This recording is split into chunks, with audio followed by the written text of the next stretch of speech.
Issue and redemption of debenture, treatment इसका वैसा ही होता है जैसा शेयर्स का होता है। अंतर इतना है कि एक कंपनी को जब कैपिटल की रिक्वायरमेंट होती है तो वो शेयर इशू करती है। अगर कंपनी की रिक्वायरमेंट इससे पूरी नहीं होती है, उसको और पैसा चाहिए, तो कंपनी चाहे तो डिवेंचर इशू कर सकती है। जब कंपनी डिवेंचर इशू करती है तो कंपनी को जो कैपिटल मिलती है वो लोन कैपिटल कही जाती है, क्योंकि डिवेंचर एक लोन की भांति होते हैं। क्यों? क्योंकि इन पे जो रेट ऑफ इंटरेस्ट है वो लोन की तरह फिक्स होता है, और इन लोगों का जो इंटरेस्ट है वो भी कंपनी को कंपल्सरीली पे करना पड़ता है। तो डिवेंचर एक लोन है जस्ट। बस अंतर इतना है कि डिवेंचर एक ऐसा डेट होता है, लॉन्ग टर्म डेट होता है, जो कोई कंपनी शेयर मार्केट के थ्रू आम पब्लिक से रेज करती है। शेयर मार्केट के थ्रू, अन्य डायरेक्ट तरीके से जाएगी तो इसी को पब्लिक डिपॉजिट भी कहा जा सकता है। लेकिन जब कंपनी शेयर मार्केट में लिस्टिंग करा करके डिवेंचर बेचती है तो वो डिवेंचर कहे जाते हैं। डिवेंचर है क्या? एज पर इसका वर्बल मीनिंग देखें तो डिवेंचर लैटिन वर्ड डेबेरे से आया है, जिसका मतलब होता है टू बोरो। तो उधार पैसा लेने के लिए कंपनी इसको यूज करती है। वास्तव में डिवेंचर एक रिटर्न इंस्ट्रूमेंट या रिटर्न डॉक्यूमेंट होता है, जो इस बात का एक्नॉलेजमेंट होता है कि कंपनी ने डेट लिया हुआ है, और इस इंस्ट्रूमेंट पे कंपनी की कॉमन सील लगी होती है। सेक्शन 2 सबसेक्शन 30 में कंपनीज एक्ट 2013 में डिवेंचर को डिफाइन किया गया है इस तरीके से कि डिवेंचर में शामिल है डिवेंचर स्टॉक, यानी कि जो डिवेंचर्स हैं वो तो डिवेंचर हैं ही, जो बॉन्ड्स हैं वो भी डिवेंचर होते हैं एज पर लॉ। इसके अलावा अन्य भी कोई इंस्ट्रूमेंट डिवेंचर हो सकता है जो इस बात का एविडेंस हो कि कंपनी ने लोन लिया है। तो कंपनी का जो डेट लेने का जो भी इंस्ट्रूमेंट होगा एज पर लॉ उसको हम डिवेंचर बोल सकते हैं। और ये जो इंस्ट्रूमेंट होगा ये चाहे कंपनी की एसेट पे चार्ज क्रिएट करे और चाहे चार्ज क्रिएट ना करे। चार्ज क्रिएट करने का मतलब ये होता है जब कंपनी कोई लोन ले और उस लोन के बदले में अपने प्लांट को या अपनी बिल्डिंग को या किसी भी अन्य एसेट को गिरवी रख देती है, तो इसका मतलब ये होता है कि इस पर्टिकुलर एसेट पे इस लोन का चार्ज है। यानी कि अगर ये लोन नहीं चुकाया गया तो जिन लोगों ने लोन दिया है वो कंपनी की इस एसेट को जिसके ऊपर चार्ज है उस एसेट को वो लोग ले सकते हैं और मार्केट में बेचकर अपना कर्ज चुका सकते हैं। तो ये इसका मीनिंग हुआ। अब बॉन्ड, बॉन्ड क्या होता है? कानून की भाषा में बॉन्ड और डिवेंचर में कोई अंतर नहीं है, अभी हमने चेक किया। लेकिन व्यवहार में जब देखा जाता है तो जो बॉन्ड यूज किए जाते हैं ये गवर्नमेंट के द्वारा यूज किए जाते हैं। गवर्नमेंट के द्वारा यूज किए जाते थे बॉन्ड लोन लेने के लिए। जैसे कोई प्राइवेट कंपनी लोन लेने के लिए आम पब्लिक से डिवेंचर इशू करती है, ठीक वैसे ही जब गवर्नमेंट को या गवर्नमेंट के किसी डिपार्टमेंट को लोन लेने की जरूरत होती है आम पब्लिक से, तो वो जो इंस्ट्रूमेंट डिवेंचर जैसा देते हैं पब्लिक को उसको हम बॉन्ड कहते हैं। बॉन्ड सरकार के द्वारा लिया गया लोन है, डिवेंचर किसी कंपनी के द्वारा आम पब्लिक से लिया गया लोन है। तो ये इसका व्यवहारिक अंतर हुआ। हालांकि समय के साथ परिवर्तन आया है और हुआ ये है कि अब सेमी गवर्नमेंट और नॉन गवर्नमेंटल ऑर्गेनाइजेशन भी बॉन्ड नाम से डिवेंचर इशू करती हैं, यानी कि बॉन्ड इशू करती हैं। इसके अलावा इनमें एक अंतर और है जो कि व्यवहारिक अंतर है। डिवेंचर जो होते हैं ज्यादातर उन पे रेट ऑफ इंटरेस्ट पहले से तय होता है परसेंटेज में कि 10% डिवेंचर हैं या 9% डिवेंचर हैं, जबकि बॉन्ड जो होते हैं आमतौर पर, मैं वर्ड जो यूज कर रहा हूं मैं कह रहा हूं आमतौर पर, मैं इसके साथ भी इसको परमानेंट नहीं कह रहा हूं, डिवेंचर के साथ भी इस रेट को मैं कह रहा हूं आमतौर पर ज्यादातर। ठीक वैसे ही जो बॉन्ड होते हैं इनमें आमतौर पर ऐसा होता है कि इन पे जो रेट रहता है वो नहीं रहता है, यानी कि रेट ऑफ इंटरेस्ट नहीं रहता है। इन पे जो इनकम होती है इन्वेस्टर को वो ये होती है कि संस्था इस बॉन्ड को कम कीमत पे बेच देती है। जैसे मान लो कोई 1 लाख का बॉन्ड है और सरकार या सरकारी डिपार्टमेंट, और आज की डेट में तो क्योंकि प्राइवेट कंपनी भी इशू कर सकती है तो कोई प्राइवेट कंपनी वो कहती है कि भाई हम एक बॉन्ड दे रहे हैं 1 लाख रुपए का 5 साल के लिए, और ये जो 1 लाख रुपए का बॉन्ड है ये हम आपको 80,000 रुपए में ही आज दे रहे हैं। तो इसका मतलब ये है कि आज जो व्यक्ति एक बॉन्ड खरीदेगा वो 80,000 रुपए पे कर दे, 5 साल बाद उसको 1 लाख रुपए मिल जाएंगे जब ये बॉन्ड मैच्योर हो जाएगा। जो बीच का 20,000 रुपए है ये पर्सन के लिए इनकम होगी। ये एक और अंतर है बॉन्ड में और डिबेंचर में। हालांकि फिर से अब मैं कहूंगा कि एज पर लॉ ये दोनों इंटरचेंजेबल हैं। कोई डिबेंचर भी विदाउट इंटरेस्ट इशू हो सकता है, जैसे ये बॉन्ड की मैंने बात कही, और कोई बॉन्ड भी कूपन रेट के साथ इशू हो सकता है, जैसे ये डिबेंचर पे इंटरेस्ट था। कूपन रेट इस रेट को कहते हैं जिस रेट पे इंटरेस्ट दिया जाना है बॉन्ड पे या डिबेंचर पे। आगे नेक्स्ट टर्म आती है, यहीं से एक क्वेश्चन का जवाब हो जाता है। कई दफे एग्जाम्स में पूछ लिया जाता है कि zero coupon debenture, zero coupon bond या zero coupon debenture. Zero coupon bond या जीरो कूपन डिबेंचर दोनों कुछ भी हो सकता है। उस डिबेंचर या उस बॉन्ड को कहते हैं जिस बॉन्ड पे रेट ऑफ इंटरेस्ट नहीं दिया होता है, यानी कि जो कूपन रेट है, यानी कि जो रेट ऑफ इंटरेस्ट है, कूपन रेट मतलब रेट ऑफ इंटरेस्ट, वो जीरो है, वो दिया ही नहीं है। तो ऐसा नहीं कि वो मुफ्त में इशू हो रहा है, कोई जीरो नहीं है उस पे इनकम। उस पे इनकम ये है जो इशू प्राइस और मैच्योरिटी प्राइस की अभी हमने बात की कि 80,000 रुपए में इशू हो रहा है 1 लाख का बॉन्ड, तो आपको जब मिलेगा जब 1 लाख मिलेगा, लेकिन अभी आपको पैसा जो जमा करना है वो 80,000 करना है, तो जो 20,000 है वो इनकम है। इनकम है, यही इंटरेस्ट भी है इसकी बॉन्ड की या डिबेंचर की, लेकिन क्योंकि इस पे कूपन रेट नहीं था इसलिए इसको जीरो कूपन बॉन्ड बोल दिया जाता है। एक और टर्म यूज की जाती है डीप डिस्काउंट बॉन्ड। तो जो डीप डिस्काउंट बॉन्ड होते हैं वो भी जीरो कूपन बॉन्ड को ही बोला जाता है। इनको डीप डिस्काउंट इसलिए कहा जाता है क्योंकि इन पे जो डिस्काउंट है वो काफी डीप रहती है। जैसे 80,000 रुपए का जो डिस्काउंट है, तो जब कुछ ज्यादा डिस्काउंट दिखती है तो उसको डीप डिस्काउंट बोल दिया जाता है। वैसे जीरो कूपन बॉन्ड ही डीप डिस्काउंट बॉन्ड भी कहलाते हैं। अब डिवेंचर के टाइप कितने हो सकते हैं, तो यहाँ पे जितना भी अब आगे डिस्कशन चलेगा वो डिवेंचर या बॉन्ड दोनों के लिए एक ही होगा, क्योंकि एज पर लॉ दोनों एक हैं। सिक्योरिटी के पॉइंट ऑफ व्यू से अलग अलग पॉइंट ऑफ व्यू से अलग अलग इनके टाइप हो सकते हैं। सिक्योरिटी के पॉइंट ऑफ व्यू से एक डिवेंचर सिक्योर्ड हो सकता है और अनसिक्योर्ड। सिक्योर्ड डिवेंचर वो होगा जो किसी एसेट पे चार्ज क्रिएट करेगा, यानी कि जिस डिवेंचर के बदले में कोई एसेट गिरवी होगी उससे सुरक्षित रहेगा। अनसिक्योर्ड डिवेंचर वो होगा जो डिवेंचर किसी भी एसेट पे चार्ज क्रिएट नहीं करेगा, यानी कि अगर वो लोन नहीं चुकाया जाता है तो कोई ऐसी फिक्स एसेट ईयर मार्क नहीं की है कंपनी ने कि अगर आपका लोन नहीं चुकाया जाए तो इस एसेट को आप ले लेंगे। तो ऐसे डिवेंचर नेक्ड डिवेंचर या अनसिक्योर्ड डिवेंचर कहे जाते हैं। इनको नेक्ड डिवेंचर भी कहते हैं। टेनोर के पॉइंट ऑफ व्यू से 10 ईयर यानी कि पीरियड के पॉइंट ऑफ व्यू से डिवेंचर रिडीमेबल हो सकते हैं, इरिडीमेबल हो सकते हैं। रिडीमेबल डिवेंचर वो होते हैं जिनका कुछ समय के पश्चात रिडेम्पशन होना जरूरी है, यानी कि उनका पैसा रिटर्न करना जरूरी है। मतलब ऐसे डिवेंचर कंपनी 5 साल 10 साल या 20 साल के लिए इशू कर सकती है। इतने दिन का लोन लेगी, बाद में इस पैसे को वापस करती है। इरिडीमेबल डिवेंचर उन डिवेंचर को कहेंगे जो एक बार अगर इशू कर दिए तो कंपनी उस पैसे को अपने लाइफ टाइम तक यूज करेगी और ब्याज हमेशा देती रहेगी। इनका पैसा कभी वापस नहीं किया जाता है, केवल तभी वापस किया जा सकता है जब कंपनी ही बंद हो जाएगी। हालांकि इंडिया में नया एक्ट आने के बाद इरिडीमेबल डिवेंचर इशू नहीं किए जा सकते हैं। नेक्स्ट है from the point of view of convertibility. Convertibility के पॉइंट ऑफ व्यू से कन्वर्टिबल डिवेंचर हो सकते हैं, नॉन कन्वर्टिबल हो सकते हैं। कन्वर्टिबल डिवेंचर ऐसे डिवेंचर्स को कहते हैं जो डिवेंचर्स कुछ समय के पश्चात शेयर में कन्वर्ट कर दिए जाएंगे, शेयर में कन्वर्ट कर दिए जाएंगे। नॉन कन्वर्टिबल डिवेंचर वो होते हैं जिनको बाकी किसी सिक्योरिटी में कन्वर्ट नहीं किया जा सकता है और इनका रिडेम्पशन ही करना पड़ेगा। नेक्स्ट अगला एक क्लासिफिकेशन है कूपन रेट के पॉइंट ऑफ व्यू से।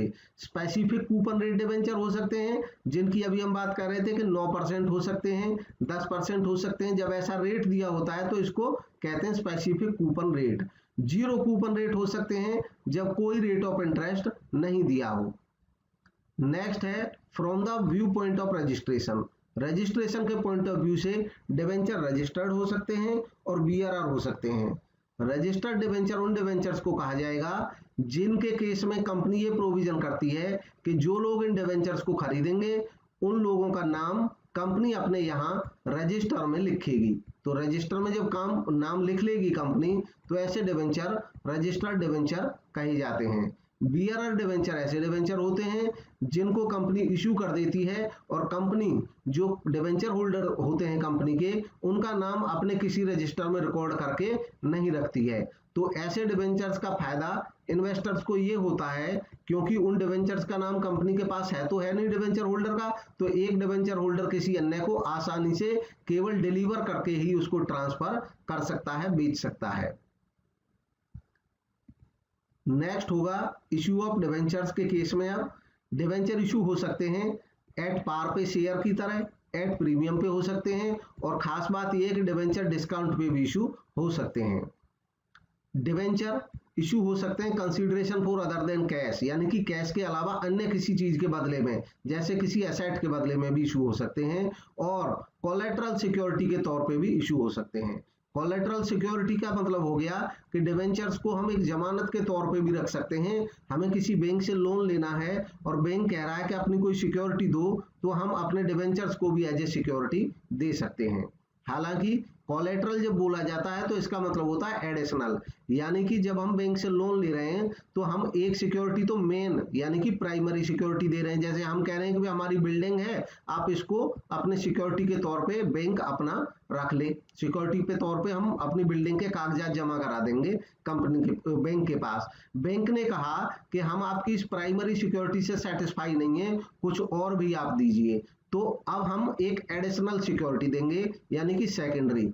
तो हम सेकेंडरी या एडिशनल सिक्योरिटी के तौर पे अपने डिवेंचर्स का इशू कर सकते हैं। जब हम डिवेंचर्स को सेकेंडरी सिक्योरिटी के तौर पे किसी बैंक के पास रख देते हैं लोन की सुरक्षा के एवज में, तो ऐसे डिवेंचर कहे जाते हैं debentures issued on collateral security. अब इनका अकाउंटिंग ट्रीटमेंट, तो अकाउंटिंग ट्रीटमेंट इनका बिल्कुल शेयर्स जैसा ही है, थोड़ा सा अंतर केवल होता है कि यहाँ पे जब पैसा आता है हमारे पास एप्लीकेशन का तो हम एंट्री करते हैं बैंक अकाउंट डेबिट, और जहाँ पे हम पहले शेयर एप्लीकेशन लिखते थे उसकी जगह अब डिवेंचर एप्लीकेशन लिख लेते हैं। अगर सारा पैसा हमने एक ही इंस्टॉलमेंट में मंगा लिया है एप्लीकेशन पे ही, तब ज्वाइंट अकाउंट बनाया जाता है bank account debit to debenture application and allotment, और जब इस पैसे को ट्रांसफर करते हैं डिवेंचर अकाउंट में तो एंट्री कर देते हैं debenture application and allotment debit to debentures account. यहाँ पे शेयर कैपिटल की जगह केवल डिवेंचर हो जाता है और शेयर एप्लीकेशन की जगह डिवेंचर एप्लीकेशन हो जाता है। बाकी एंट्री करने का तरीका एकदम वही है, इसलिए इनको तेजी से कर सकते हैं। पिछला जो टॉपिक था ये बिल्कुल उससे रिलेटेड है। अगर हम इंस्टॉलमेंट में मंगाते हैं तो bank account debit to debenture application, जैसे शेयर एप्लीकेशन होता था, debenture application debit to debenture account, share capital की जगह यहाँ पे केवल डिवेंचर लिखना होगा। अलॉटमेंट मंगाएंगे तो debenture allotment debit to debenture account, allotment का पैसा जब आ जाएगा तो bank account debit to debenture allotment account. अगर बाकी और इंस्टॉलमेंट भी हैं, यानी कि अलॉटमेंट के बाद भी हमने कोई कॉल की है, तो अब जितनी भी कॉल होंगी तो तरीका शेयर जैसा ही रहेगा, debenture call account debit to debentures account. अगर पहली कॉल है तो लिखेंगे debenture first call debit to debenture, अगर सेकंड कॉल है तो debenture second call debit to debenture, और अगर ये फाइनल कॉल है तो debenture call account debenture final call account debit to debenture. जब पैसा आएगा तो एंट्री करेंगे bank account debit to debenture call account. First है तो फर्स्ट कॉल, सेकंड है तो सेकंड कॉल, फाइनल है तो फाइनल कॉल, और फर्स्ट ही फाइनल है तो फर्स्ट एंड फाइनल लिख दिया जाएगा। वही शेयर वाला रूल यहाँ पे होगा। डिवेंचर इशू किया जा सकता है डिस्काउंट पे भी। डिस्काउंट का मतलब है जब नॉमिनल वैल्यू से कम पे डिवेंचर इशू किया जाए। अब ये जो डिस्काउंट होगा ये कंपनी के लिए क्योंकि लॉस हो जाएगा। अगर कंपनी अपना 100 रुपए का डिवेंचर आम पब्लिक को 90 रुपए में बेच रही है तो कंपनी के लिए ये 10 रुपए का क्या हो गया, यहाँ पे लॉस हो गया, लॉस। अब इस लॉस को राइट ऑफ किया जा सकता है या तो statement of profit and loss account से, यानी कि स्टेटमेंट एंड P&L में ही हम इसको खर्च मान लेंगे 10 रुपए को और वहां से राइट ऑफ कर देंगे, या out of security premium reserve account, क्योंकि सिक्योरिटीज प्रीमियम रिजर्व ऐसी ही सिक्योरिटी से लिया गया एक कैपिटल गेन होता है और ये एक कैपिटल लॉस है। तो अगर किसी कंपनी के पास सिक्योरिटीज प्रीमियम रिजर्व है तो उसमें से ही पहले इस लॉस को राइट ऑफ किया जाना चाहिए डिस्काउंट को, और अगर कंपनी के पास सिक्योरिटी प्रीमियम रिजर्व नहीं है तब इसको राइट ऑफ किया जा सकता है स्टेटमेंट ऑफ P&L से, बाकी एक्सपेंसेस की तरह फाइनेंस कॉस्ट मान करके। इसके बाद कंपनीज एक्ट 2013 कोई रिस्ट्रिक्शन नहीं लगाता है डिवेंचर्स पे डिस्काउंट को लेकर के। जैसे शेयर्स पे रिस्ट्रिक्शन है, शेयर डिस्काउंट पे इशू नहीं हो सकते हैं, लेकिन डिवेंचर डिस्काउंट पे इशू हो सकते हैं। नेक्स्ट है debenture issued at premium. Debenture premium पे भी इशू हो सकता है, तो ये शेयर की तरह ही है। जब नॉमिनल वैल्यू से ज्यादा पैसा कंपनी लेती है तो प्रीमियम पे इशू कहते हैं, और प्रीमियम जो आता है वो कैपिटल गेन होता है और उसको सिक्योरिटी प्रीमियम रिजर्व अकाउंट में रखा जाता है। Issue of debentures for consideration other than cash. Debentures का इशू कैश के अलावा अन्य किसी चीज के बदले में भी हो सकता है। जब अन्य किसी चीज के बदले में होगा तो एंट्री होगी, जो सामान खरीदा जाएगा वेंडर से पहले उसकी एंट्री होगी on purchase of asset, sundry assets account debit to vendor account. Sundry assets खरीदा वेंडर से, जब वेंडर को हम ये डिवेंचर देंगे तो ये डिवेंचर एट पार पे दे सकते हैं, एट पार पे देंगे तो vendor debit to debentures account हो जाएगा। ये डिवेंचर हम एट प्रीमियम पे दे सकते हैं, जब प्रीमियम पे देंगे तो वेंडर डेबिट डिस्काउंट पे प्रीमियम पे देंगे तो वेंडर डेबिट, डिवेंचर डेबिट और टू सिक्योरिटी प्रीमियम डेबिट। जैसे वेंडर से मान लो हमने 100 रुपए की कोई एसेट खरीदी, 110 की मान लो कोई एसेट खरीदी और हम उसको प्रीमियम पे डिवेंचर इशू कर रहे हैं, तो डिवेंचर 100 रुपए का दे देंगे और 10 रुपए सिक्योरिटी प्रीमियम हो जाएगा। ठीक ऐसे ही डिस्काउंट पे भी इशू हो सकता है। जब डिस्काउंट पे इशू करेंगे तो वेंडर डेबिट, जितने रुपए का सामान खरीदा, discount on issue of debenture debit और टू डिवेंचर्स अकाउंट।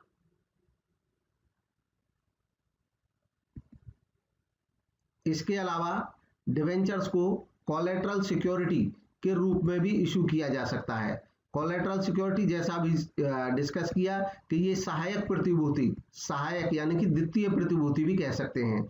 एक बैंक से जब हम लोन लेते हैं तो बैंक वाले अगर हमसे कहें कि आप कोई एसेट गिरवी रखो, हमने कहा हम अपने प्लांट को गिरवी रख रहे हैं और बैंक वालों ने कहा कि प्लांट को तो आप गिरवी रख रहे हो लेकिन प्लांट पूरी तरह से हमारे लोन को सिक्योर कर नहीं रहा है, तो कोई एक और सिक्योरिटी लाइए। अब इस और सिक्योरिटी यानी कि सेकेंडरी सिक्योरिटी के तौर पे कोई कंपनी अपने डिवेंचर्स को रख सकती है सिक्योरिटी के तौर पे। ऐसे केस में डिवेंचर्स को कोलेटरल सिक्योरिटी के रूप में इशू किया गया माना जाता है। जर्नल एंट्री, इसके दो तरीके हैं ऐसे केस में जर्नल एंट्री करने के। जो पहला मेथड है वो ये कहता है कि ऐसे डिवेंचर्स को रिकॉर्ड करने की कोई जरूरत नहीं है, क्योंकि ये डिवेंचर कोई रियल इशू नहीं है, इनके बदले में कंपनी को पैसा नहीं मिल रहा, ये तो केवल जमानत के तौर पर रख दिए हैं, तो इनकी कोई एंट्री नहीं होती है। हालांकि बैलेंस शीट में जब हम लोन को दिखाते हैं, लोन मतलब जो लोन हमने लिया है, जिस लोन के बदले में इनको सिक्योरिटी रखा है, उस लोन को जब दिखाते हैं तो उस लोन के नीचे एक नोट लिख दिया जाता है कि ये लोन सिक्योर्ड है डिवेंचर से कोलेटरल सिक्योरिटी के तौर पे। सेकंड केस जो है उसमें एंट्री बनेगी इसमें, और सेकंड केस में एंट्री क्या बनेगी, जब हम डिवेंचर इशू करेंगे तो debenture suspense account debit to debenture account, क्योंकि ये रियल इशू नहीं है, इसलिए अगर एंट्री करनी ही है तो हम इस तरीके से एक एंट्री कर सकते हैं कि कंपनी जब आम पब्लिक से लोन लेना चाहती है तो उसके पास ये रास्ता होता है कि या तो डायरेक्ट एक्सेप्ट करे तो उसको पब्लिक डिपॉजिट कहते हैं, या इसको इंस्ट्रूमेंट का एक रूप दे करके और मार्केट के थ्रू पैसा कलेक्ट करे तो उसको डिवेंचर बोलते हैं। डिवेंचर्स पे क्योंकि ये लोन है इसलिए इंटरेस्ट देना जरूरी होता है। कंपनी इंटरेस्ट पे करती है, कंपनी के लिए चार्ज अगेंस्ट प्रॉफिट होता है। चार्ज अगेंस्ट प्रॉफिट होता है क्योंकि ये आवश्यक रूप से पे करना पड़ता है, चाहे कंपनी को प्रॉफिट हो या ना हो। इसका अकाउंटिंग ट्रीटमेंट कैसे होता है, अकाउंटिंग ट्रीटमेंट भी इसका चार्ज अगेंस्ट प्रॉफिट की तरह ही होता है। जैसे इंटरेस्ट जब ड्यू होता है, यानी कि साल के लास्ट में जब अकाउंट्स क्लोज किए जाते हैं तो उस समय ये देखा जाता है कि कंपनी के एक्सपेंसेस कितने हैं और कौन से हैं। उस समय पे डिवेंचर इंटरेस्ट को हम कंपनी का एक्सपेंस मान के डेबिट कर देते हैं कंपनी की बुक्स में, debenture interest debit to income tax payable और टू डिवेंचर होल्डर्स अकाउंट। जैसे कि मान लो टोटल डिवेंचर होल्डर्स का ब्याज बना 10,000 रुपये, तो कंपनी के लिए खर्च हुए 10,000 रुपये। अब क्योंकि ये रूल होता है इनकम टैक्स डिपार्टमेंट का कि जिस इनकम पे टैक्स पेबल है वो इनकम जहां से जनरेट हो रही है वहीं पे उस संस्था को इस पे टैक्स डिडक्ट करके और सरकार के यहाँ जमा कर देना चाहिए। तो कंपनीज क्या करती हैं, जब ये लोगों को इंटरेस्ट देती हैं, इनको पता है ये इंटरेस्ट उन लोगों के लिए इनकम है और ये इनकम उनके लिए टैक्सेबल है जिन लोगों को ये इनकम मिलेगी इंटरेस्ट की, डिवेंचर पे। तो कंपनी कहती है कि आपकी इनकम 10,000 है, लेकिन चूंकि गवर्नमेंट ने हमको कह रखा है कि इस पे टैक्स काटना है, तो हम 10% से इस पे टैक्स डिडक्ट कर लेते हैं, सरकार के लिए अलग रख लेते हैं ये। तो 10,000 में से इनकम टैक्स पेबल, अगर मान लो हम ये एज्यूम कर लेते हैं 10% की दर है टीडीएस की, तो 1,000 रुपीज तो टैक्स के काट लिए जाएंगे कंपनी के द्वारा, और 9,000 रुपये डिवेंचर होल्डर्स को देने के लिए रखे जाएंगे। तो ये मार्क कर दिए कि डिवेंचर होल्डर को केवल 9,000 ही मिलेंगे, बाकी 1,000 डिवेंचर होल्डर की इनकम में से हमने रख लिए और ये सरकार को हम टैक्स के रूप में दे देंगे। ये जो टैक्स का भार है ये इस पे पड़ेगा जो डिवेंचर होल्डर है, क्योंकि ये उसकी इनकम थी 10,000, उस पे लग रहा है। कंपनी के लिए तो टोटल 10,000 ही खर्च हो गया है। जब पेमेंट किया जाएगा इंटरेस्ट का डिवेंचर होल्डर को, उस समय एंट्री हो जाएगी जो डिवेंचर होल्डर को हमने पहले क्रेडिटियर बना दिया था, अपनी बुक्स में क्रेडिट कर दिया था, जब उसका हम पेमेंट कर देंगे तो एंट्री हो जाएगी debenture holders account debit to bank account. यानी कि ये जो 9,000 रुपीज की हमने एंट्री की है, ये 9,000 रुपीज यहाँ पे कर दिए जाएंगे। इसके बाद ऐसे ही नेक्स्ट एंट्री जब करेंगे तो अगली एंट्री में हो जाएगा, नेक्स्ट एंट्री में पेमेंट ऑफ टैक्स करेंगे गवर्नमेंट को। 1,000 रुपये डिवेंचर होल्डर को दे दिए और अब 1,000 रुपीज जो बच गया था टैक्स का सरकार को देना, वो सरकार को जमा कराया जाएगा कंपनी के द्वारा। उसकी एंट्री हो जाएगी income tax payable account debit to bank account. तो इस तरीके से 1,000 रुपीज गवर्नमेंट के अकाउंट में जमा कर दिए जाएंगे कंपनी की तरफ से। अब चूंकि कंपनी के लिए तो टोटल 10,000 खर्चा था, तो साल के लास्ट में जब कंपनी अपना एक्सपेंस स्टेटमेंट ऑफ P&L में रिकॉर्ड करेगी, तो उस समय लिखेगी यहाँ पे 10,000, स्टेटमेंट ऑफ P&L अकाउंट को डेबिट करेगा पूरे 10,000 से, and to debenture interest 10,000। Debenture interest एक नॉमिनल अकाउंट था, जब ड्यू हुआ था डिवेंचर उस समय ये डेबिट हुआ था। अब ये इंटरेस्ट ट्रांसफर कर दिया P&L अकाउंट के डेबिट में, यानी कि P&L में ये खर्चों में दिख गया 10,000 रुपया कंपनी की तरफ से। तो इस तरीके से इसकी एंट्री हम कर सकते हैं। नेक्स्ट, इंटरेस्ट के बाद अगला टॉपिक है इसी में, राइटिंग ऑफ डिस्काउंट या loss on issue of debenture. Discount का मतलब यहां पे है कि जब अगर कंपनी ने डिवेंचर इशू किए थे और डिवेंचर को इशू करते समय कंपनी ने कोई डिस्काउंट दी थी डिवेंचर होल्डर्स को, तो वो डिस्काउंट कंपनी के लिए एक लॉस होता है। इसके अलावा जो लॉस है, discount on issue of debenture भी इसको बोल सकते हैं, या इसको loss on issue of debenture भी बोल सकते हैं। Loss on issue of debenture एक लार्जर टर्म है। इसको मैं यहाँ पे समझाता हूँ कि मान लो किसी कंपनी ने 100 रुपये का एक डिवेंचर इशू किया और लोगों से कहा कि ये जो 100 रुपये का डिवेंचर है, इसके लिए आपको अभी 90 रुपीज ही देने हैं, 90 रुपीज। तो कंपनी ने 10 रुपये की डिस्काउंट दे दी, और कंपनी ने साथ ही साथ कहा कि जब हम ये आपको रिटर्न करेंगे इस डिवेंचर का पैसा, तो हम आपको 110 रुपये देंगे, यानी कि रिडेम्पशन पे कंपनी 110 रुपये देगी। इस सिचुएशन को हम गौर से देखेंगे तो हमें पता चल रहा है कि डिवेंचर तो 100 रुपये का है, लेकिन कंपनी को आज 90 रुपये मिल रहे हैं, तो कंपनी ने 10 रुपये का लॉस तो ये सहन कर लिया आज यहाँ पे। साथ ही साथ कंपनी कह रही है कि जब हम रिडीम करेंगे, पैसा रिटर्न करेंगे, तो हम 110 देंगे। 100 रुपये का डिवेंचर है, कंपनी 10 रुपये फालतू देगी। कुल मिलाकर के कंपनी को जो लॉस है वो 10 रुपये से और बढ़ गया। तो कंपनी को जो लॉस हो रहा है वो हो रहा है टोटल 20 रुपये से। 10 रुपये है डिस्काउंट इशू के समय का, और ये जो 10 रुपये है ये प्रीमियम है रिडेम्पशन के समय का जो कंपनी पे करेगी। कंपनी के लिए डबल लॉस हो रहा है। अब ये दोनों लॉस हैं, तो बुक्स में ज्यादातर लिखने का तरीका ये होता है कि दोनों को अलग अलग ना लिख करके एक ही साथ हम बोल देते हैं loss on issue of debenture 20 रुपये का। तो अब यहाँ पे इसका ट्रीटमेंट, चाहे हमें कहीं पे डिस्काउंट दिया हो या लॉस ऑन इश्यू दिया हो, ये एक कंपनी के लिए कैपिटल लॉस है, पूंजीगत हानि है। पूंजीगत हानि जब कोई हो जाती है, कैपिटल लॉस जब हो जाता है, तो उसका तरीका ये होता है कि अगर कंपनी के पास कोई कैपिटल गेन अवेलेबल है तो वहां से इसको राइट ऑफ करना चाहिए।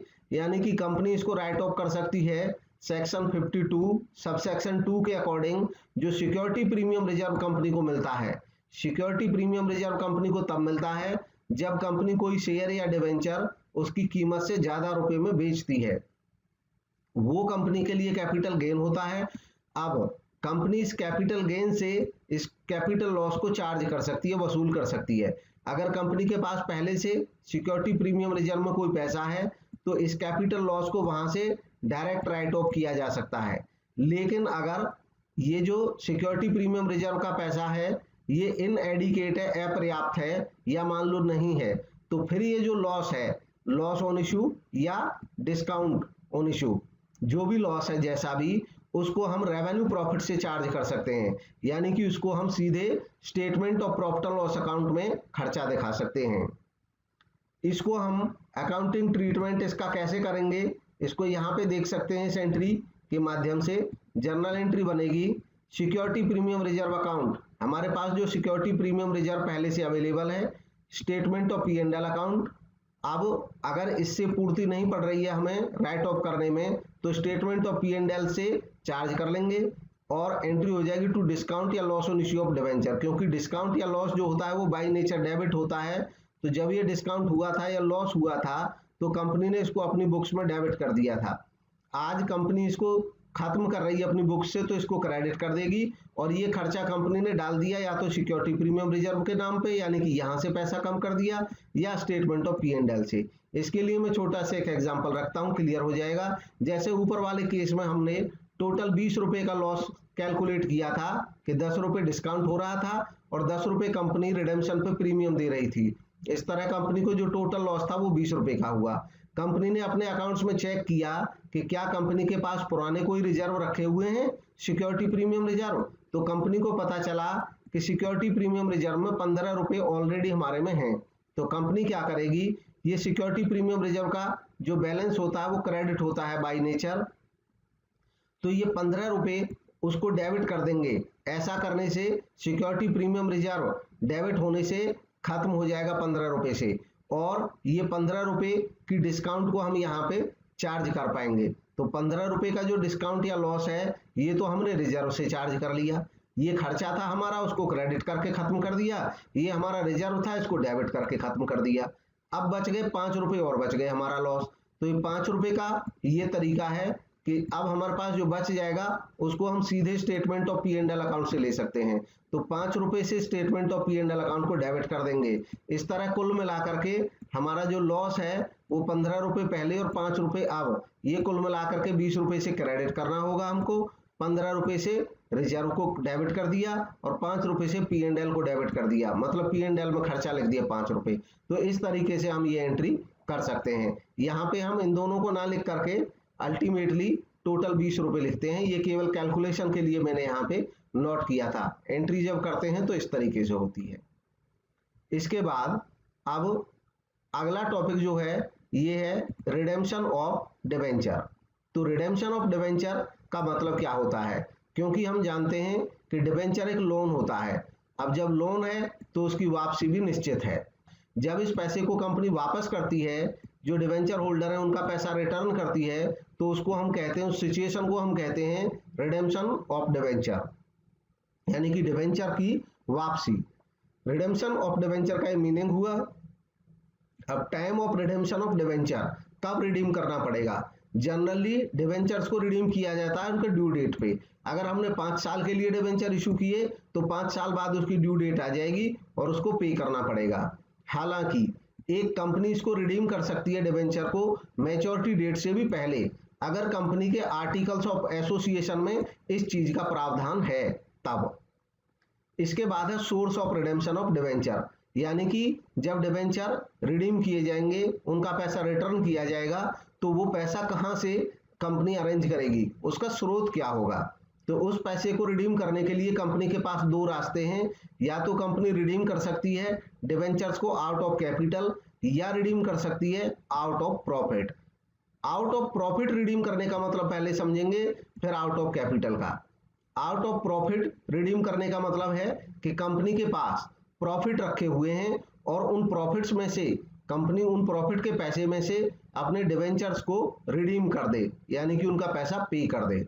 अब ऐसा संभव नहीं होता है हर केस में कि कंपनी के पास डिवेंचर्स की जो राशि रहती है वो जनरली लार्ज रहती है और उतने लार्ज प्रॉफिट कंपनी के पास बचे रहें। तो इसका एक तरीका होता है कि कंपनी चाहे तो प्रॉफिट्स में से हर साल कुछ पैसा बचा के रख सकती है, और हर साल कुछ पैसा बचा के रखेगी तो उसको डिवेंचर्स के लिए स्पेशल वो पैसा रहे, मिसयूज ना हो, इसलिए कंपनी के पास ऑप्शन रहता है कि वो इस नाम पे एक रिजर्व बना सकती है जिसको हम डिवेंचर रिडेम्पशन रिजर्व कहते हैं। तो कंपनी डिवेंचर रिडेम्पशन रिजर्व बना सकती है, या कंपनी सिंकिंग फंड बना सकती है। सिंकिंग फंड को डिवेंचर रिडेम्पशन फंड भी हम बोल सकते हैं। अब डिवेंचर रिडेम्पशन रिजर्व या सिंकिंग फंड में क्या अंतर हो सकता है, यानी कि जो डिवेंचर रिडेम्पशन फंड भी इसको बोल सकते हैं, डिवेंचर रिडेम्पशन फंड में क्या अंतर है। तो जो डिवेंचर रिडेम्पशन रिजर्व था और फंड था उसमें अंतर ये है, अगर कंपनी अपने प्रॉफिट के पैसे को बचा लेती है, यानी कि प्रॉफिट में से पैसा इस रिजर्व में ट्रांसफर कर देती है, लेकिन इस पैसे को कहीं बैंक में नहीं रखती है या किसी बाहर की किसी संस्था में इन्वेस्ट नहीं करती है, तो ये इस कंपनी में ही ये पैसा बना रहेगा। उस समय हम इसको DRR डिवेंचर रिडेम्पशन रिजर्व कहेंगे। लेकिन कुछ कंपनी ज्यादा प्रूडेंसी का परिचय देते हुए, टू बी प्रूडेंट, वो क्या करती हैं कि जो पैसा उन्होंने रिजर्व का बचा के रखा कि ये पैसा सुरक्षित रहे, इसलिए संस्था में ना रखकर बाहर की किसी सिक्योरिटीज में लगा देते हैं, किसी बैंक में FD कर देंगे या अन्य कोई इंस्ट्रूमेंट खरीद सकते हैं। तो जब हम कंपनी में बचाए गए रिजर्व को बाहर कहीं इन्वेस्ट कर देते हैं तो उसमें परंपरा ये है कि ऐसे रिजर्व को अब हम फंड बोल देते हैं, और इस कारण से इसको डिवेंचर रिडेम्पशन फंड बोल दिया जाता है। अब जब कंपनी प्रॉफिट में से रिजर्व बनाए, चाहे वो डिवेंचर रिडेम्पशन रिजर्व बनाए, तो ऐसे केस को हम कहते हैं कि आउट ऑफ प्रॉफिट रिडेम्पशन हुआ, यानी कि कंपनी ने अपने प्रॉफिट्स में से पैसे बचाए और उस पैसे से अपना काम चलाया, तो उसको हम कहते हैं आउट ऑफ प्रॉफिट रिडेम्पशन। लेकिन अगर कोई कंपनी प्रॉफिट्स में से पैसा नहीं बचाती है तो उसके बाद कंपनी जो अवेलेबल रिसोर्स होती है उन्हीं में से पेमेंट कर देती है, चाहे कंपनी के पास कोई भी काम का कैश रखा हुआ था, या कंपनी किसी एसेट को बेच करके अरेंजमेंट करती है, या कंपनी नई सिक्योरिटी इशू करके अरेंजमेंट करती है। जो भी केस होगा, अगर प्रॉफिट नहीं बचाया है तो उसको हम कहते हैं out of capital redemption. Out of capital redemption इसलिए कहते हैं क्योंकि कंपनी की जो वर्किंग कैपिटल है अवेलेबल वो कम हो जाएगी इससे। तो आउट ऑफ कैपिटल रिडेम्पशन जब होता है तो ये कंपनी के फाइनेंशियल सेहत के लिए अच्छा नहीं माना जाता है, क्योंकि कंपनी के फंड्स की कमी हो सकती है। तो अब कोई company out of profit redeem करे या आउट ऑफ कैपिटल रिडीम करे, ये कैसे तय होगा, तो इसके बारे में कुछ प्रावधान है। जनरली कोई company purely out of capital redeem नहीं कर सकती है। प्योरली का मतलब हुआ 100%, ऐसा संभव नहीं है, उसके लिए लीगल रिस्ट्रिक्शंस हैं जिनके बारे में अभी हम नीचे डिस्कस करेंगे। तो जब उन रिस्ट्रिक्शंस का पालन करेगी कंपनी तो आउट ऑफ कैपिटल तो रिडीम कर ही नहीं पाएगी, तो कुछ ना कुछ उसे अपने प्रॉफिट्स में से रखना होगा। अब ऐसा भी मुश्किल होता है कंपनी के लिए कि 100% प्रॉफिट में से अरेंजमेंट कर पाए इस पैसे का। तो होता क्या है जनरली कि कुछ पैसा तो कंपनी प्रॉफिट में से रिजर्व बना के रख लेती है डिवेंचर्स को रिडीम करने के लिए, और कुछ पैसा ऐसा होता है जिसका वो अरेंजमेंट नहीं कर पाती है प्रॉफिट्स में से, तो वो बाकी आउट ऑफ कैपिटल रह जाता है। कुल मिलाकर के बात ये है फाइनल कि डिवेंचर्स का रिडेम्पशन मिक्स तौर पे होता है जनरली, कुछ पैसा आउट ऑफ प्रॉफिट रिडीम होता है और कुछ पैसा आउट ऑफ कैपिटल होता है। जैसे कोई कंपनी अगर 5 लाख के डिवेंचर्स को रिडीम कर रही है, मान लो अगर वो 2.5 लाख का DRR बनाती है, तो इसका मतलब 50% यानी कि 2.5 लाख तो आउट ऑफ प्रॉफिट रिडेम्पशन है और बाकी बचा 2.5 lakh out of capital redemption है। नेक्स्ट इसी में टॉपिक है अब डिवेंचर रिडेम्पशन इन्वेस्टमेंट।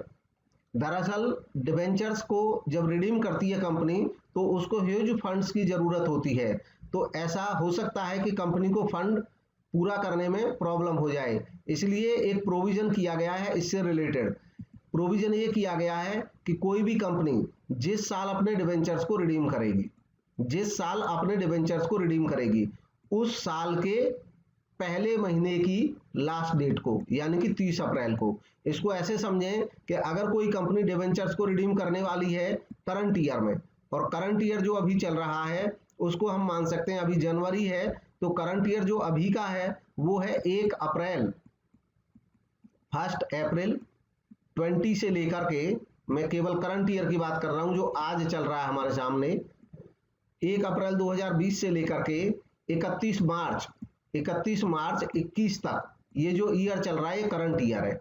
इस करंट ईयर में यहां तक यानी कि 31 मार्च 2021 तक अगर कोई डिवेंचर रिडीम होना है तो रूल ये है कि उस कंपनी को इस फाइनेंशियल ईयर के पहले महीना, तो पहला महीना इस फाइनेंशियल ईयर का है अप्रैल, और अप्रैल पहले महीने की लास्ट डेट यानी कि 30 अप्रैल।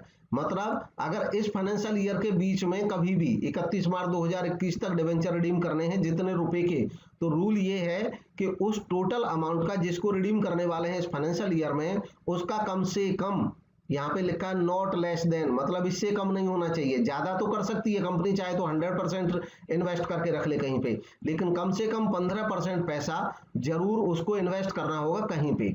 मतलब ये लगाओ कि जैसे मान लो 31 मार्च 2021 को किसी कंपनी को 1 लाख डिवेंचर का पैसा रिडीम करना है, 1 लाख रुपए, तो 1 लाख रुपए का 15% यानी कि कम से कम 15,000 रुपए 30 अप्रैल तक इस कंपनी को अपने यहां से बाहर निकाल करके इन्वेस्ट करना होगा कहीं पे।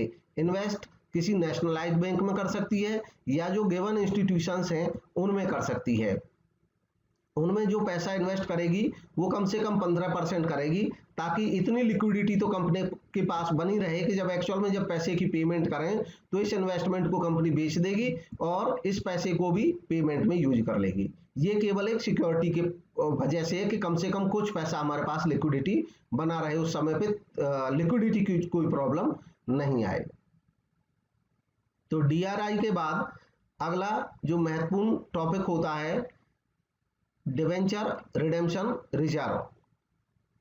डिवेंचर रिडेम्पशन रिजर्व के बारे में भी प्रावधान किया गया है कि जब कोई कंपनी, अभी हमने डीआरआई तो इन्वेस्टमेंट की बात थी यानी कि कहीं इन्वेस्ट करना है पैसा, जो डीआरआर है डिवेंचर रिडेम्पशन रिजर्व, इसके लिए ये कहा जाता है कि जरूरी नहीं है कि आप बाहर इन्वेस्ट करें, इसके लिए जरूरी नहीं है बाहर इन्वेस्ट करें। हम अभी जो डिस्कस कर रहे थे ऊपर कि आउट ऑफ प्रॉफिट रिडेम्पशन, जब कोई company out of profit redemption करती है, आउट ऑफ प्रॉफिट यानी कि लाभों में से रिडीम करती है पैसा, लाभों में से रिडीम करने का मतलब कंपनी ने प्रॉफिट अर्न किए और कुछ पैसा बचा के रखा, और जो पैसा बचा के रखा उसी से डिवेंचर्स को रिडीम करने वाली है। तो उसका प्रोसेस ये होता है कि प्रॉफिट के पैसे से इस काम के लिए एक रिजर्व बनाती है, केवल इसी काम के लिए, डिवेंचर्स को रिडीम करने के लिए। तो डिवेंचर्स को रिडीम करने के लिए जो रिजर्व बनाती है उसको डीआरआर कहते हैं। ये पैसा कंपनी के पास ही रहता है, ये भी फ्री रिजर्व भी होता है। जब डिवेंचर रिडीम हो जाते हैं तो कंपनी इस रिजर्व को कहीं यूज कर सकती है। तो डीआरआर के बारे में सेबी क्या कहता है और कंपनीज एक्ट के रूल क्या कहते हैं, दोनों को हम पढ़ेंगे। सेबी जो कहता है पहले इसके रूल समझते हैं। सेबी कहता है कि किसी कंपनी को डीआरआर क्रिएट करना होगा उन डिवेंचर्स के बारे में जिनकी अवधि 18 महीने से ज्यादा है, यानी कि अगर कोई डिवेंचर 18 महीने से ज्यादा के लिए इशू किए गए हैं तो उसके लिए डीआरआर बनाना कंपलसरी है, और 18 महीने के से कम है तो सेबी के अनुसार उनके लिए डीआरआर बनाना कोई जरूरी नहीं है। इसके बाद दूसरी कंडीशन है सेबी की कि कंपनी को डीआरआर मस्ट क्रिएट करना होगा, बनाना होगा up to 50% of amount of debenture issue before redemption commences, यानी कि जिस दिन हम डिवेंचर्स का रिडेम्पशन शुरू करेंगे उससे पहले कम से कम 50% का डिवेंचर रिडेम्पशन रिजर्व बन जाना चाहिए, इक्वलेंट टू। इससे ज्यादा तो 100% तो बना सकते हैं, आप पूरा बना सकते हैं, लेकिन कम से कम 50% जरूर बनाएंगे। इसको ऐसे समझें कि मान लो किसी कंपनी को 4 लाख रुपए के डिवेंचर रिडीम करने हैं, 4 लाख के, 4 लाख के, तो कम से कम उसको 50% डीआरआर यानी कि 2 लाख का तो डीआरआर बनाना ही चाहिए। अब ये 2 लाख का डीआरआर कब तक बनाना है, जब कंपनी का डिवेंचर्स का रिडेम्पशन शुरू होगा। अगर कंपनी पूरे 4 लाख एक ही बार में रिडीम कर दे रही है तो 4 लाख को रिडीम करने से पहले 2 लाख का डीआरआर होना चाहिए कंपनी के पास। अगर मान लो इसको ये कंपनी किस्तों में रिडीम करती है, 4 किस्तों में, 1 लाख, 1 लाख अगले साल, 1 लाख अगले साल और 1 लाख अगले साल, यानी कि first year 1 lakh, second year, third year, 4 year. अगर 1 लाख भी करती है तो महत्वपूर्ण बात यह है कि जो पहले साल के 1 लाख किए जाएंगे उससे पहले ये डीआरआर पूरा 2 लाख का बन जाना चाहिए। ये डीआरआर का रूल की बात कर रहे हैं।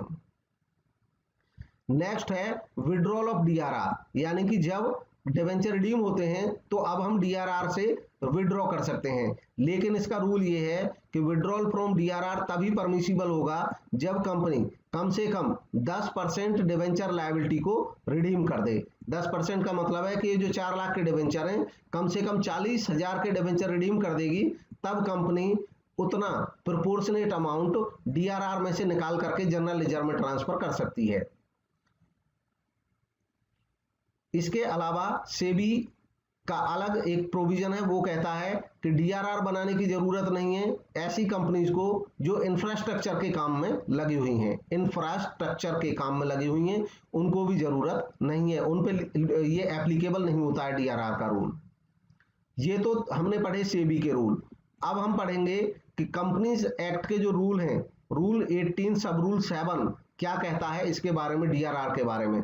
कंपनीज एक्ट के रूल का मतलब है कि कंपनीज एक्ट के तहत ये भारत सरकार का मिनिस्ट्री ऑफ कॉर्पोरेट अफेयर्स को ये छूट है कि वो रूल फ्रेम कर सकता है। तो ये एमसीए के रूल हैं।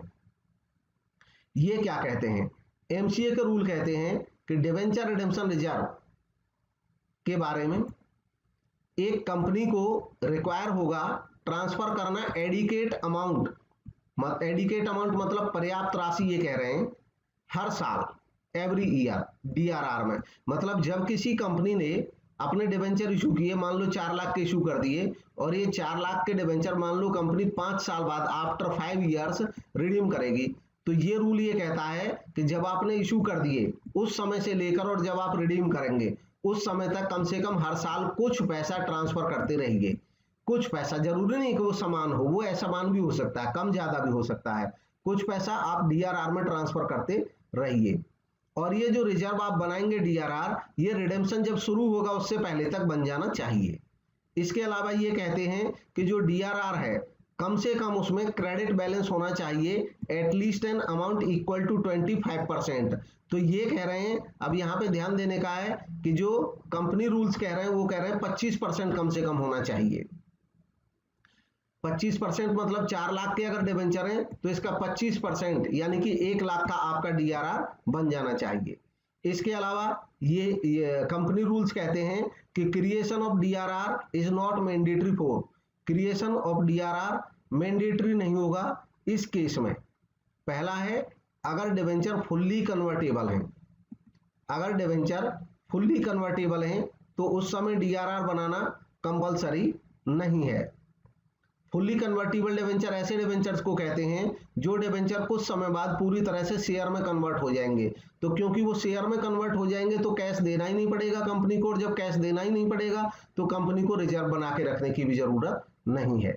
इसके अलावा इसी में छूट दी गई है कंपनी रूल्स में भी, एक तो कन्वर्टिबल डिवेंचर के लिए बनाने की जरूरत नहीं है, दूसरा debentures issued by all India financial institutions regulated by RBI, ऐसे फाइनेंशियल इंस्टीट्यूशन जो ऑल इंडिया लेवल के हैं और आरबीआई के द्वारा रेगुलेटेड हैं। इसके अलावा बैंकिंग कंपनीज को, यानी कि जो बैंक होते हैं, उनको भी अपने डिवेंचर्स के लिए डीआरआर बनाने की जरूरत नहीं है। इसके अलावा NBFC, non banking financial companies को भी जरूरत नहीं है जो कि रजिस्टर्ड हैं आरबीआई के साथ ऑन प्राइवेट प्लेसमेंट बेसिस, या प्राइवेट प्लेसमेंट बेसिस पे जो डिवेंचर इशू करती हैं उनको भी डीआरआर बनाने की जरूरत नहीं है। नेक्स्ट है अब मेथड ऑफ रिडेम्पशन, यानी कि रिडेम्पशन के मेथड क्या होंगे। तो रिडेम्पशन के मेथड के बारे में देखेंगे अभी। जब कंपनी रिटर्न करेगी या रिफंड करेगी ये पैसा तो कौन कौन से मेथड अपना सकती है। सबसे पहला पेमेंट इन लंप सम, यानी कि सारा पैसा एक बार में ही वापस कर दे। 4 लाख के डिवेंचर थे और पूरा 4 लाख पैसा कंपनी इकट्ठा रिफंड कर दे लोगों को जिस भी दिन करे। पेमेंट इन इंस्टॉलमेंट, यानी कि जब ये पैसा रिटर्न करे 4 लाख, ये एक बार ना करके किस्तों में करे, किस्तों में, यानी कि 1 लाख 1 लाख 1 लाख या 50-50 हजार कर सकती है। इवन कोई जरूरी नहीं है समान, ये असमान किस्तों में भी हो सकता है, कभी 1 लाख रिडीम कर देंगे, कभी 50,000 रिडीम कर देंगे, तो कुल मिलाकर के किस्तों में हो सकता है। तीसरा है purchase in open market. Purchase in open market का मतलब ये होता है कि जैसे कंपनी के डिवेंचर इशू होने के बाद शेयर मार्केट में, सेकेंडरी मार्केट में अवेलेबल होते हैं, कोई भी व्यक्ति खरीद लेता है, कोई भी व्यक्ति बेच लेता है, तो ये जो रूल है ये कहता है कि स्वयं कंपनी भी मार्केट में एक इन्वेस्टर बन के इन डिवेंचर्स को किसी से खरीद सकती है, और इन डिवेंचर्स को जब कंपनी खरीद लेगी तो इन डिवेंचर्स का स्टेटस ये होगा कि कंपनी के लिए ये डिवेंचर है, यानी कि लोन भी कंपनी के लिए है, और कंपनी ही इन डिवेंचर्स का होल्डर भी बन जाएगी, यानी कि कंपनी ही इन डिवेंचर्स का इन्वेस्टर भी बन जाएगा उस समय पे। तो क्योंकि ये डिवेंचर लोन भी कंपनी का है और इन्वेस्टर भी कंपनी ही बन गई है इनका, तो अब कंपनी इसको कैंसिल कर सकती है, लोन को इन्वेस्टमेंट से कैंसिल कर देगी। तो परचेज इन ओपन मार्केट के थ्रू भी रिडेम्पशन किया जा सकता है। इसके अलावा नेक्स्ट चौथा तरीका है कन्वर्जन इनटू शेयर्स और न्यू डिवेंचर्स। कंपनी चाहे तो अगर इशू की कंडीशंस में था और आर्टिकल्स ऑफ एसोसिएशन अलाउ करते हैं तो कंपनी इन डिवेंचर्स को कन्वर्ट कर सकती है शेयर्स में, ये भी एक ऑप्शन अवेलेबल रहता है।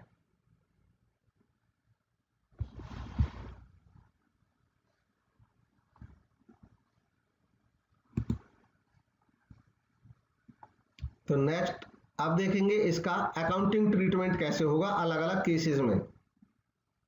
सबसे पहले अगर रिडेम्पशन लंप सम में करते हैं, यानी कि जो 4 लाख रुपए है उसको एक मुश्त वापस अगर कर देते हैं तो एंट्री क्या होगी। अगर रिडेम्पशन एट पार पे होता है, डिवेंचर्स को अगर हम एट पार पे रिडीम करें, यानी कि 4 लाख के डिवेंचर थे और 4 लाख ही वापस करें, ना ज्यादा ना कम, तो एंट्री हो जाएगी डिवेंचर अकाउंट डेबिट 4 लाख, क्योंकि डिवेंचर लोन होता है, अब उसको हम कैंसिल कर रहे हैं तो उसको डेबिट कर दिया, खत्म हो जाएगा, और ड्यू कर देंगे ये पैसा डिवेंचर होल्डर्स को, टू डिवेंचर होल्डर्स 4 लाख। फिर ये पैसा जब एक्चुअल में पे करेंगे तो उस समय एंट्री हो जाएगी, एक्चुअल में जब ये पैसा हम पेमेंट करेंगे तो एंट्री हो जाएगी debenture holders account debit 4 lakh और टू बैंक अकाउंट भी 4 लाख। अगर ये पैसा हम प्रीमियम पे, डिवेंचर्स को अगर हम प्रीमियम पे रिडीम करें तब क्या एंट्री बनेगी। अगर प्रीमियम पे रिडीम करेंगे तो डिवेंचर अकाउंट डेबिट होगा 4 लाख से, मान लो हम इसको 10% प्रीमियम पे रिडीम कर रहे हैं डिवेंचर्स को, तो 4 लाख पे तो डिवेंचर्स को हम कैंसिल करेंगे और 10% जो प्रीमियम देंगे उसके लिए हम लिखेंगे premium on redemption of debenture 40,000। इसको प्रीमियम ऑन रिडेम्पशन की जगह कई दफे केवल रिडेम्पशन प्रीमियम भी बोल दिया जाता है, एक ही बात है, रिडेम्पशन प्रीमियम डेबिट 4,40,000, और डिवेंचर होल्डर्स को हम पैसा ड्यू कर देंगे कुल मिलाकर के 4,40,000। इसके बाद जो नेक्स्ट एंट्री होगी उसमें एंट्री हो जाएगी debenture holders account debit to bank account 4,40,000 4,40,000। Next देखेंगे redemption by payment and instalment. Redemption instalment में करना, इंस्टॉलमेंट में रिडेम्पशन करने का मतलब होता है कि पूरे जो 4 लाख रुपए हैं इनको एक ही बार में इकट्ठे वापस ना करके किस्तों में वापस करना। जैसे अगर ये पैसा मान लो 4 लाख हम सालाना बेसिस पे करें, 1 लाख पहले साल, 1 लाख दूसरे साल, 1 लाख तीसरे साल, तो उसको कहते हैं redemption by payment in instalment. जब इंस्टॉलमेंट में रिडेम्पशन करते हैं तो ये देखते हैं कि पहले किसको पैसा वापस किया जाए, तो उसके लिए एक तरीका अपनाया जाता है ड्रॉ ऑफ लॉट्स, यानी कि ड्रॉ निकाल दिया जाता है, जिस लॉट का ड्रॉ पहले आ जाता है उनका पैसा पहले दे देते हैं, दूसरों का बाद में। एंट्री इसमें भी सेम वही होती हैं जैसे लंप सम में होती हैं। लंप सम में एक बार हुई यही एंट्री, इसमें जितने भी बार अगर 4 किस्तों में देंगे तो यही दोनों एंट्री 4 बार होंगी, ये फर्क रहता है, बाकी सारा प्रोसेस सेम है। नेक्स्ट है redemption by purchase in open market. Open market में परचेज करना और वहां से रिडीम करना। तो ये ओपन मार्केट से परचेज करने का मतलब होता है कि मार्केट में से कंपनी भी एक नॉर्मल इन्वेस्टर बन के डिवेंचर्स को खरीद लेती है। इसमें कैसे एंट्री होती है, जब कंपनी परचेज करेगी तो एंट्री होती है debenture account debit to bank account, debenture को कैंसिल करने की और टू बैंक अकाउंट पैसे की पेमेंट करने की। अगर इन पे प्रॉफिट हो गया है तो प्रॉफिट ऑन रिडेम्पशन को क्रेडिट करने की। इसको ऐसे समझें जैसे मान लो 4 लाख के डिवेंचर थे, कंपनी ने 4 लाख के, ये मैं डायरेक्ट एंट्री करता हूं और यहाँ पे डायरेक्ट एंट्री है ये, अदरवाइज बुक्स में इसकी 2 एंट्री भी हो सकती हैं, जिसमें पहली एंट्री हम कर देंगे on debenture account debit to bank account और दूसरी हो जाती है debenture account debit to on debenture. ये इकट्ठी कर दिए मैंने, तो इसको आप समझ लेंगे, प्रॉब्लम होगी तो बाद में पूछ लेंगे कमेंट से, उसको बता देंगे फिर बाद में पीरियड के बाद, इसके बाद लेक्चर के बाद। On purchase debenture account debit, ये वैसे मैं यहाँ पे कोशिश कर रहा हूँ क्लियर करने की। डिवेंचर मान लो 4 लाख के डिवेंचर थे, अच्छा मार्केट में अप डाउन चलता रहता है, कंपनी ने देखा, मौका देखा कि ये 3 लाख में मिल रहे हैं, कीमत गिर गई डिबेंचर्स की, किसी भी कारण से शेयर मार्केट में मंदी आ गई तो गिर गई की कीमत। तो कंपनी ने जो 4 लाख के डिबेंचर थे स्वयं के अपने, वो 3 लाख में खरीद लिए। तो कंपनी एंट्री कर देगी debenture account debit 4 lakh, company अपना लोन जो डिबेंचर था वो 4 लाख का कैंसिल कर देगी एक ही बार में, और कंपनी को देने पड़े केवल 3 लाख, यानी कि टू बैंक लिखेगी 3 लाख। तो सीधी सी बात है, कंपनी का तो 1 लाख रुपया बच गया। अगर कंपनी इनको आज नहीं खरीद के कैंसिल करती तो जब इनकी पेमेंट होती मैच्योरिटी पे तब तो पूरे 4 लाख ही देने पड़ते डिबेंचर होल्डर को। तो कंपनी को 1 लाख का बेनिफिट हो गया, और ये जो 1 लाख का प्रॉफिट हुआ है कंपनी को, ये एक कैपिटल गेन है। क्योंकि ये कैपिटल गेन है इसलिए एंट्री बनती है profit on redemption of debenture debit 1 lakh, और ये 1 lakh to capital reserve. Capital reserve में कंपनी इसको ट्रांसफर कर देगी क्योंकि ये एक कैपिटल गेन है। वैसे ही कंपनी इसको कभी कभी महंगा भी खरीद सकती है, कोई कारण ऐसा भी हो सकता है कंपनी महंगा खरीद ले, अगर, हालांकि ये रेयर केस होता है, कंपनी ज्यादातर तभी खरीदती है मार्केट से जब वो सस्ता मिल जाता है। लेकिन ये सिचुएशन ये भी बन सकती है, तो अकाउंटिंग एंट्री उसकी कैसे बनेगी, खाली ये देख रहे हैं। इसकी अकाउंटिंग एंट्री बनेगी डिबेंचर्स अकाउंट डेबिट। जैसे मान लो 4 लाख के डिबेंचर थे, खरीदे, वो कैंसिल किए और 5 लाख में मिले हमको मार्केट से, तो हम करेंगे डिबेंचर अकाउंट डेबिट तो 4 लाख ही होगा, और 1 लाख का हमको लॉस हो गया, उसको लिखेंगे loss on redemption of debenture debit 1 lakh, और टू बैंक अकाउंट हमने दिए 5 लाख, तो 5 लाख से एंट्री हो जाएगी। नेक्स्ट है, अब ये जो लॉस है, जैसे प्रॉफिट था तो हमने उसको ट्रांसफर कर दिया था, कैपिटल रिजर्व बना दिया था, लेकिन ये लॉस है तो क्या करेंगे। अब जब ये लॉस होगा, हमारे पास कैपिटल गेन है तो वहां से चार्ज कर लेते हैं, अदरवाइज ये जो लॉस हुआ है इसको हम स्टेटमेंट ऑफ P&L से चार्ज करेंगे, और एंट्री होगी statement of profit and loss account debit to loss on redemption of debenture. इसको लॉस को हमने कैंसिल कर दिया। नेक्स्ट तरीका होता है redemption by conversion. Redemption by conversion का मतलब होता है कि हम डिबेंचर्स को इनको कैंसिल कर दें और बदले में नई कोई सिक्योरिटी इशू कर दें, शेयर या शेयर में इक्विटी शेयर या preference share, even new debenture भी हो सकते हैं। तो जब ऐसा करेंगे तो एंट्री बनेगी debentures account debit to share capital. अगर शेयर में कन्वर्ट कर रहे हैं तो शेयर कैपिटल, जैसे मान लो 4 लाख के डिबेंचर थे और हम इसको कन्वर्ट करके 4 लाख के शेयर दे देते हैं, तो एंट्री हो जाएगी, डिबेंचर में भी लिख देंगे 4 लाख, डिबेंचर जो थे वो 4 लाख के हम लिख देंगे टोटल, और शेयर जो थे, शेयर अगर टोटल हम 4 लाख के ही शेयर दे रहे हैं तो एंट्री हो जाएगी to share capital account, share capital लिख देंगे। अगर इक्विटी शेयर है तो इक्विटी शेयर कैपिटल में लिख देंगे 4 लाख, और अगर ये प्रेफरेंस शेयर हैं तो प्रेफरेंस शेयर कैपिटल में 4 लाख लिख देंगे। अगर न्यू डिबेंचर देते हैं तो यहाँ पे न्यू डिबेंचर लिख देंगे। डिबेंचर्स कूपन रेट के साथ लिखे जाते हैं, जैसे मान लो पुराने डिबेंचर थे 9%, तो हम लिखेंगे कि 9% डिबेंचर्स अकाउंट डेबिट, 9% डिबेंचर्स को डेबिट कर देंगे, और मान लो नए डिबेंचर कंपनी इशू कर रही है 8% में ही हो जा रहे हैं, तो यहाँ पे शेयर कैपिटल की जगह हम न्यू डिबेंचर भी लिख सकते हैं 8% डिबेंचर। मान लो अभी मार्केट में मंदा चल रहा है तो कंपनी ने पुराने डिबेंचर जो थे वो कन्वर्ट कर दिए और 8% डिबेंचर में एंट्री हो गई। तो इस तरह भी हो सकता है, तो जैसा भी केस होगा इसकी एंट्री उस तरीके से हो सकती है। ज्यादातर ये जो कन्वर्ट किए जाते हैं ये इक्विटी शेयर में किए जाते हैं, और उस समय एंट्री होगी to equity share capital account.